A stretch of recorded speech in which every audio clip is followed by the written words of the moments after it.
Hello everyone, my name is Ilie Ugarcovici. I'm an associate professor of mathematics at DePaul University, and I would like to share with you some ideas about the field of dynamical systems, the area of research that I work on. As a dynamical system, or a dynamical system in general, is a mathematical structure trying to model a time-evolving process.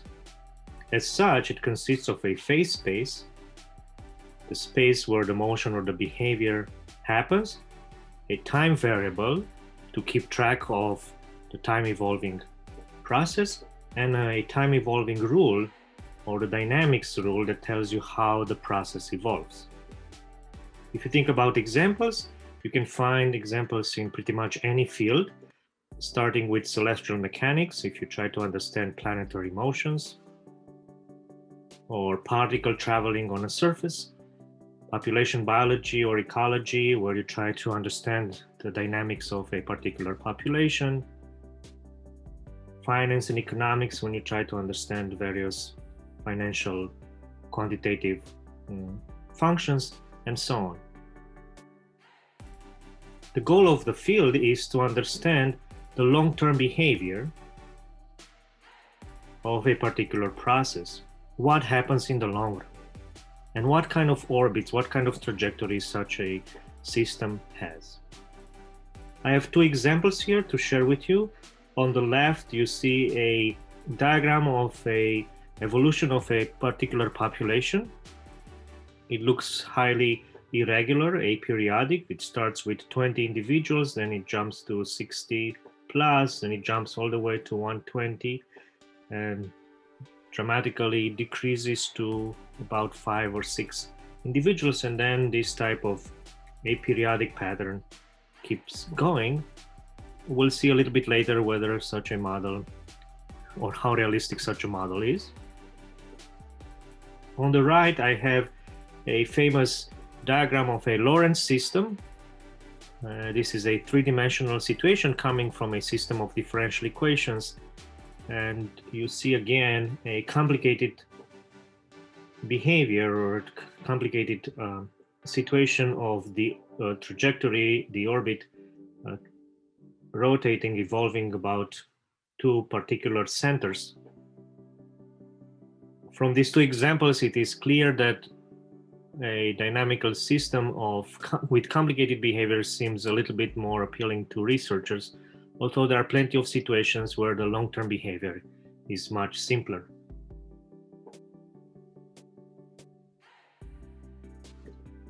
If we talk about population dynamics, which is one applied area of research that I'm interested in, I would like to review with you a famous model that some of you might have seen in a course in calculus or differential equations. This is the famous logistic differential equation, where we track the rate of change of a population by a rule that depends on that particular population. P is the population at time t. And the rule is a little bit more complicated than an exponential growth rule, because there is a term that tries to temper the growth of a population.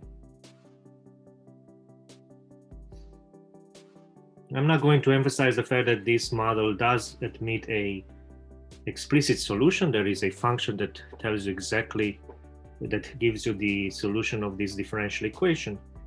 What I want to show you is that this model was put in place for the US population using the data between 1780 and 1840. You see there are 6 values here. And using these 6 values and the explicit solution, one can try to project the future behavior of the US population. So this is the solution curve coming from the logistic differential equation with these particular parameters. It turns out that this model and this prediction was amazingly accurate until 1940. In red, you can see the model curve, and the blue dots is the actual US population up to 1940. So for a time span of more than 150 years,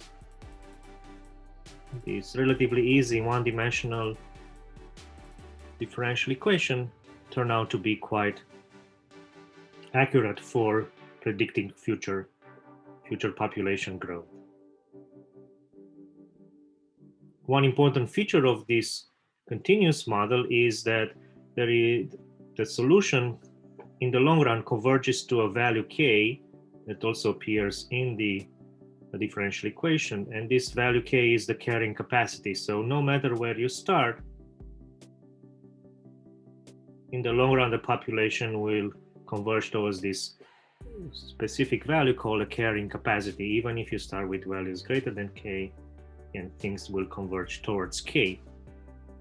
So the long-term behavior is well understood and quite clear.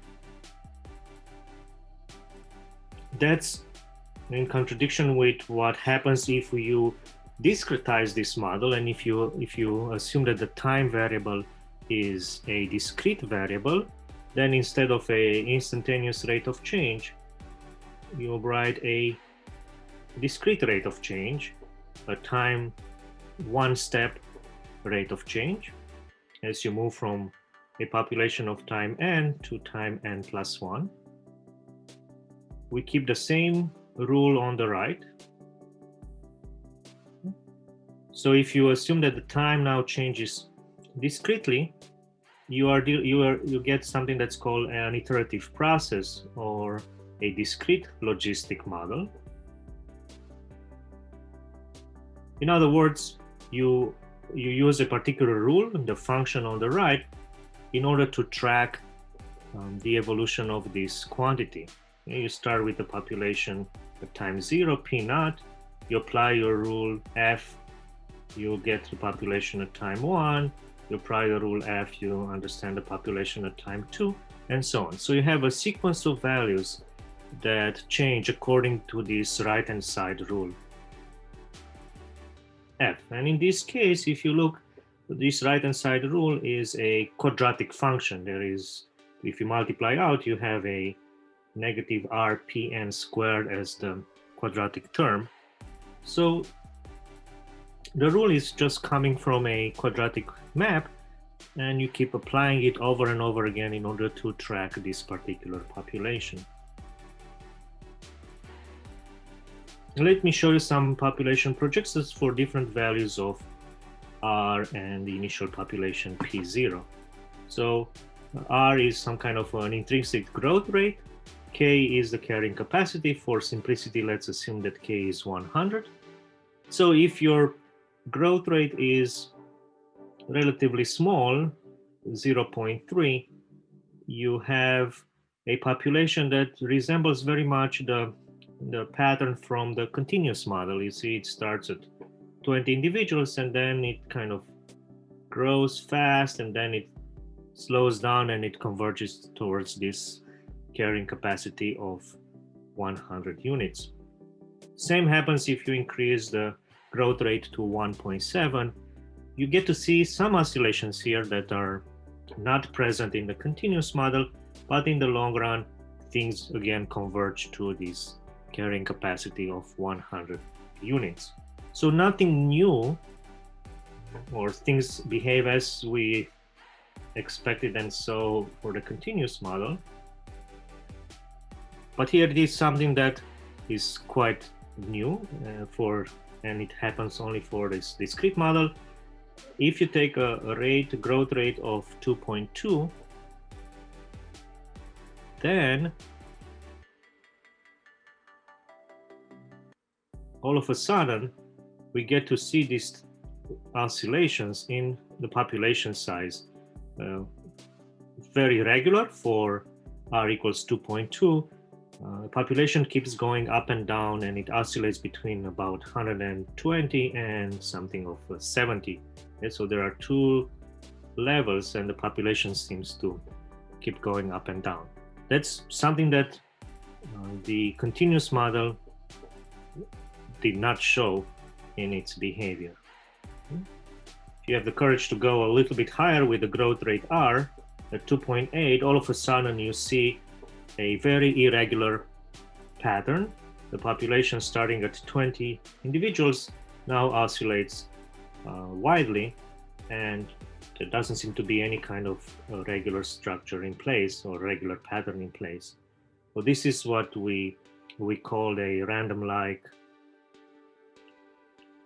or chaotic behavior. Now, whether such a growth rate of 2.8, which means 280% per unit of time, is realistic or not, that obviously has to be investigated and compared with some available data. But nevertheless, at least theoretically, it can happen that such a population model exhibits this type of aperiodic random-like behavior, although the rule is very clear and deterministic in nature. Okay, so understanding how a particular model depends or changes with respect to one of the parameters involved, and understanding the long-term behavior of these different orbits and trajectories is one of the main interests for people working in dynamical systems. To move things more on the theoretical side, I already mentioned that the population model has a quadratic feature. So let's see if we look at a simpler version of this quadratic map, the so-called standard logistic map. And again, you can see here that it consists of a quadratic term, the function itself, the rule that kind of determines this iterative scheme is negative 4x squared plus 4x. So its graph is an upside down parabola, as you can see here. So working in this area of one-dimensional dynamics, one would like to understand the structure and the complexity of this type of maps. And quadratic maps already have plenty of interesting properties. One way to be able to say more about the logistic map is to find a simpler representation of it, and that's a piecewise linear representation. You see the quadratic map here has an upward curve and a downward piece. We try to model it with a simpler linear map, so-called the tent map. So that's just a line segment of slope 2 from 0 to 1/2, and then another line segment of slope -2 going down to 0. Linear maps in general are easier to investigate. And what can one do with this linear map is to associate a so-called symbolic representation or a symbolic coding. If you think about the tent map, what one can do is track the orbits, whether they land on the left side or the right side of the unit interval. So we create a partition of the 0-1 interval, and then we want to keep track of a particular orbit as it starts maybe on the left side or the right side.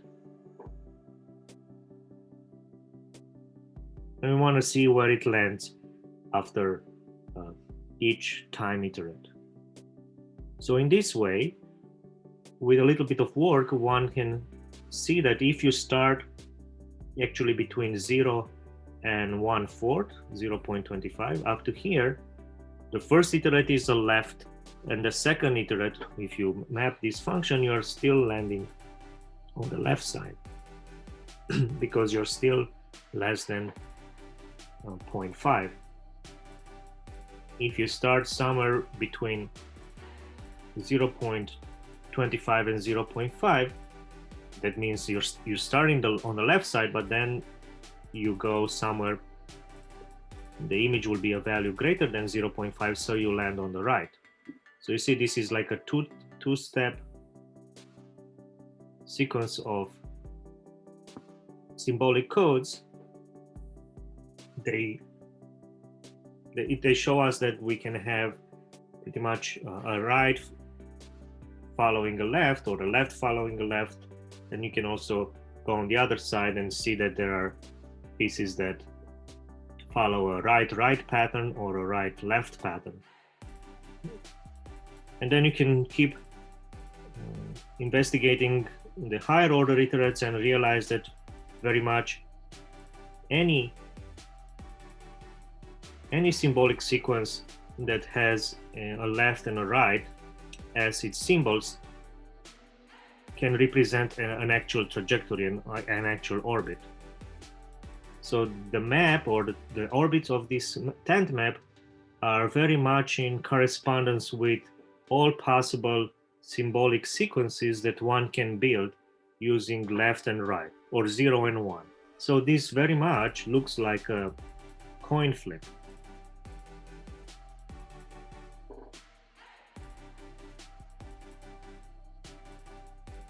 The tent map is as complex and as rich, has a rich structure of its orbits, very much like flipping a coin, so it's very much random-like.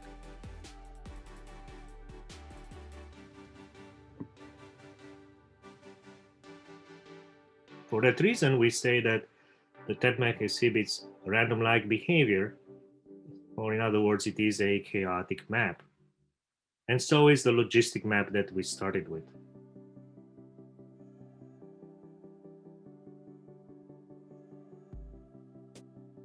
This type of maps, like the tent map, can be generalized to an entire class of piecewise monotone maps.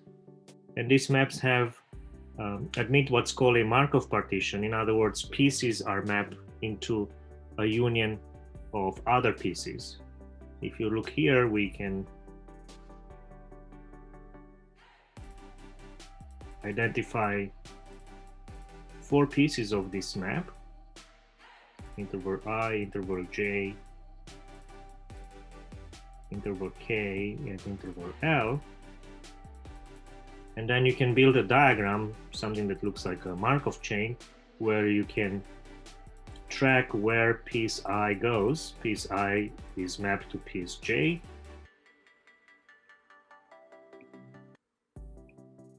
And then piece J is mapped to piece K, and so on. Piece L, that's interesting, this piece L covers pretty much, it's mapped to I, J, K, and L, to all 4 pieces. So you can create some kind of a transition matrix or adjacency matrix that tells you how these different intervals are mapped.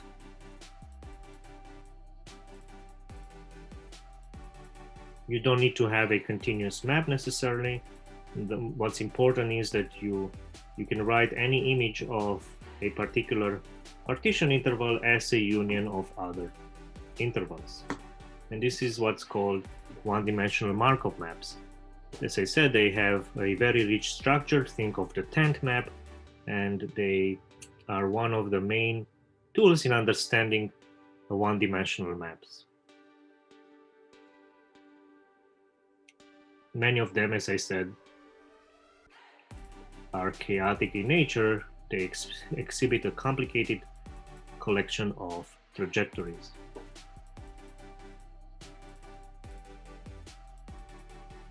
So everything that I said until now was about one-dimensional models. One can try to go into a higher dimension and maybe try to understand multi-dimensional examples. And I will say something about a famous model in population dynamics, and that's a Leslie model. It is a linear model, and it's trying to track a population that's divided into several groups, let's say age groups. In this case, you see an example of a population that is naturally divided into 3 different groups. And then you try to understand how this population changes with respect to time. So you want to keep track of some per capita birth rates or fertility rates and some survival probabilities. How a particular individual from one of these age groups, what is the survival probability? In other words, what's the probability to survive from age class I to age class I+1? So as such, a model of this kind is linear. As you can see, we have, let's assume that all these rates are constant. So you pretty much have a matrix that tells you the evolution of this population. Therefore, you can use ideas from linear algebra to understand the growth rate, stationary distribution, and things like that. So, for example, eigenvalues and eigenvectors are very much essential to understand the behavior of this population. If the largest eigenvalue is greater than 1, it means that the population will grow. And using the associate eigenvector, you kind of understand the distribution of each age group.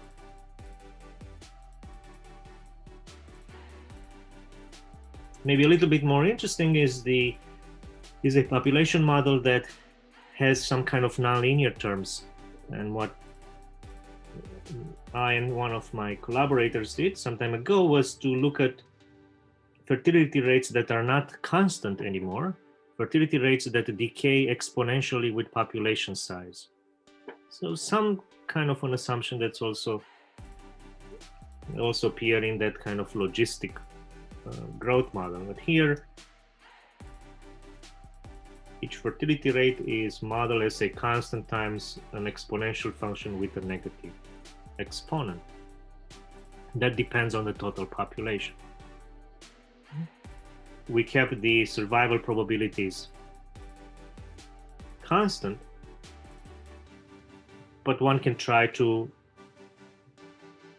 use different other assumptions and maybe change the survival probability accordingly, or use other assumptions for the fertility rate. Once you enter this nonlinear situation, then things can be quite complicated, and I want to show you some pictures here that show what happens with trajectories in the long run, or so-called limiting sets. Okay, take an initial population, run this process, run this scheme for, 5,000 steps, and then use the last values to just understand the structure of this particular limiting behavior. And as you can see, you start getting some interesting smooth curves to begin with, but these smooth curves start to exhibit some wiggles. And if you continue the process and you change your parameters, again, it's all about understanding the behavior for different parameter values. All of a sudden, the limiting set gets a little bit thicker, and it shows how the population or the structure of the population in the long run for some larger values of fertility rates.